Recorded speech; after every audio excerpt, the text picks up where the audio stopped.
What's happening, family? It's your man, CBR Jr. here at Big Boss Filmworks, Motown Mafia podcast, and all of that. So happy everybody is here. I want to say from the whole Big Boss family and from the whole True Street Crime family, as you see, I got my main man, lifelong in friend. the house, baby.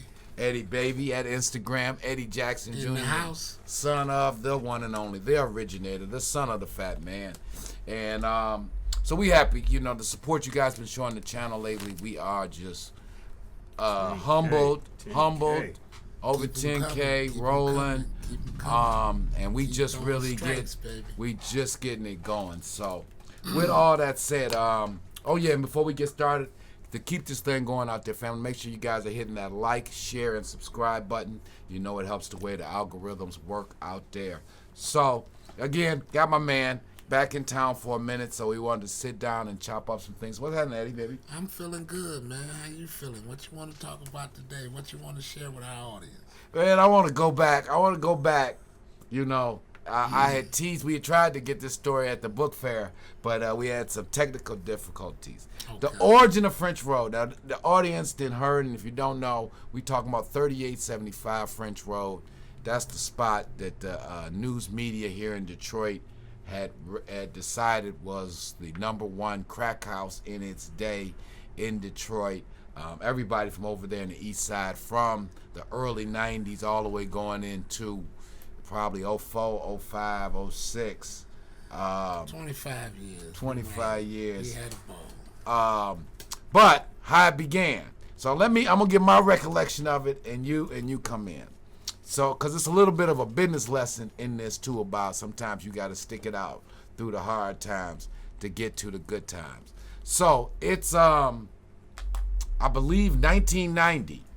So this is about 3 years or so after y'all done got indicted. Yeah. You got the major, your old man sitting down. Yeah, lost him forever. The old man is sitting down. The big man is sitting down on that case, the indictment from 85. My old man, this is in 90. He done got violated on a gun charge, which ends our run with the Bahamas situation. So I'm in New York, but things done turned so funky back home. I come back home. When I come back home and we link back up, you tell me, because when I left, you was running Highland Park and doing good. That's right. I was doing excellent to Francisco, Quaker, Ponytail, and Axel Foley hit the scene in Callaway, which chased me out of Highland Park to this very day. You understand? They tell me Ponytail is the chief of police now. So I remember Ponytail very well and the Highland Park crew of police very well. That's who escorted me out of Highland Park, letting me know every time I came to Highland Park and they saw me, I would be running. So the backdrop of it is, so it's 90. You done got ran out of Highland Park for real. They told you, don't come back here because it's over for you. And I had a case. And you got an open case. I didn't come back from New York. Old man locked up. He gonna have to sit down for 18 months they gave him. They didn't send him to Springfield, Missouri. So I'm trying to figure out what I'm going to do over the next 18 months to try to hold on. You tell me that you got family over on French Road. That's right. I said, we're going on French Road. Let's get a bag, nigga, and go on French Road and get to work. Can't go back to Highland Park. I'm looking for another spot now. And when he came back, it was perfect. It was like, fuck it. So we wound up both getting the house. I got a house. From a dear friend of us, we cannot mention his name. For those close to the clique, they'll know who we talking about. You know, he a hell of a stand-up guy. He kind of saw that we was both kind of in a situation, need a little help. And he gave us a little work and said, well, let's see what y'all can get going. And you knew you had your family again there on French Road. So I'm following your lead 100%. I'm just back in from New York. I said, well, fuck it. If old boy... homie done looked out for us, so we got some work. You say you got a place for us to set up. And went fucked up. First thing we did fucking up, we took the ounces and put some goddamn benzocaine on it. Excellent cane it was. We fucked it up when we added benzocaine to it. So now the bag is fucked up. And we unestablished over there.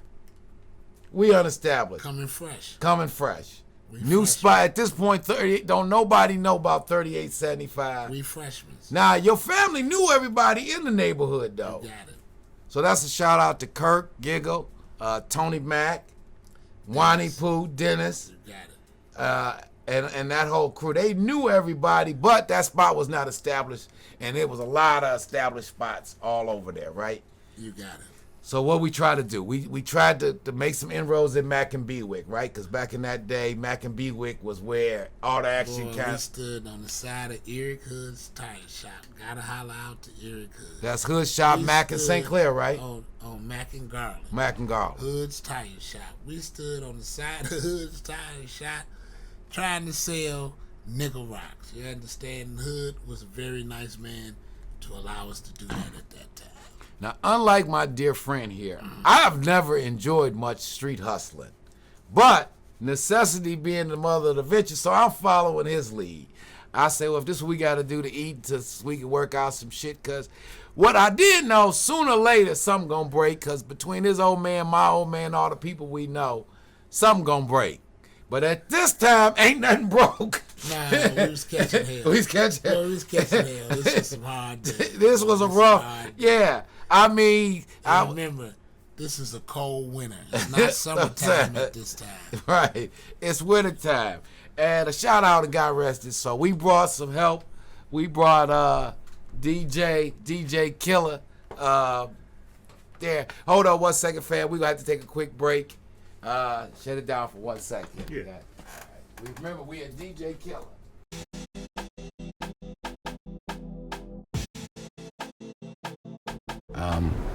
It was just time to really tell a great untold Detroit story because it kind of covers Detroit at its zenith. Very interesting story. We decided that we were going to make a movie. All right, Rich Rossi with you with Motown Mafia. I'm with Courtney, Louis Stevens. Louis Stevens, Courtney Brown. Courtney Brown Jr. And Alan Al Prophet Bradley. And this is an entrepreneurial, inspirational story too, because again, you know, I'm a real estate retail guy. You know, that's what my skill set is. But I'm a businessman, so I was like, you know, we're gonna do it. You know, sometimes when you got a dream, you won't have all the answers on how you're gonna do what you're gonna do. What made this one unique was not so much the crime, but the intertwining with Detroit's history and the Motown era and kind of the economic decline of Detroit. And it's really the story of a family. And from some perspectives, it's has a happy ending, like you said. For others, it didn't have a happy ending. Right.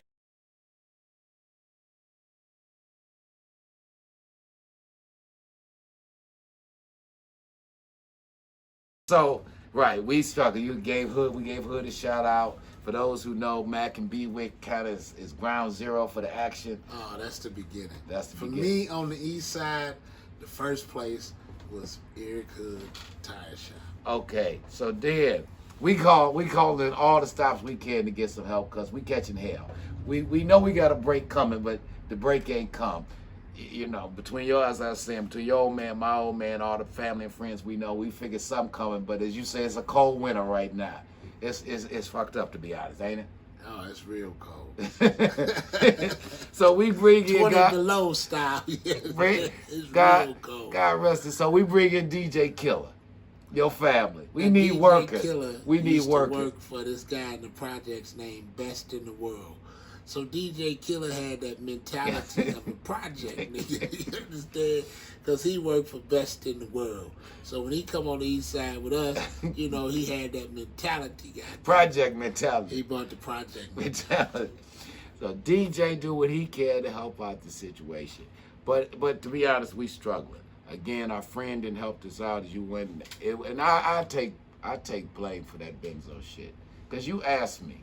You was like, Juice, we can stretch it out like this, but you really always, you knew more than me. You was more into quality, But I'll be honest, See, my he greed. wanted to give motherfucker big ass benzo rocks, and I was telling him, look, man, give him straight drops. The rock's gonna be smaller, but this quality can. But you want to blow it up. But so I'm greedy. I'm gonna follow you down the rabbit hole. So I did. I pressured my man. I was like, no, Jack, we can stretch it out. Yada, yada, yada. He know better, but he go along with me. And listen at me. We done fucked up.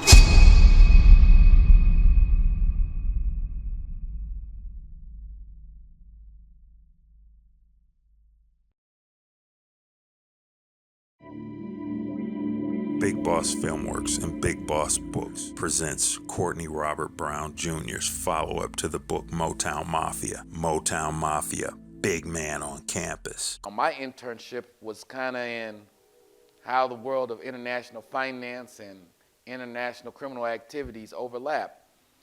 Corey Black Sr. wanted Corey to go to school to bring legitimacy to the family, but Corey had other plans. While in college, with the help of his friends and his girlfriend, he starts and grows a successful drug operation. 5 minutes later, two agents, now I know they were agents, but at the time I see two guys go to the right, another two guys start walking towards me.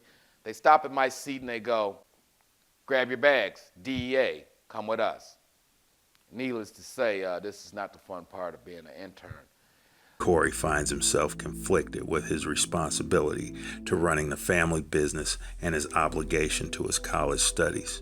However, he'll have to make things work in his favor if he wants to remain the big man on campus. The names have been changed to protect the guilty and the innocent. I'm taking economics and business 101 and marketing, and you know, your economic teacher's telling you about a business plan and how you get a small business loan.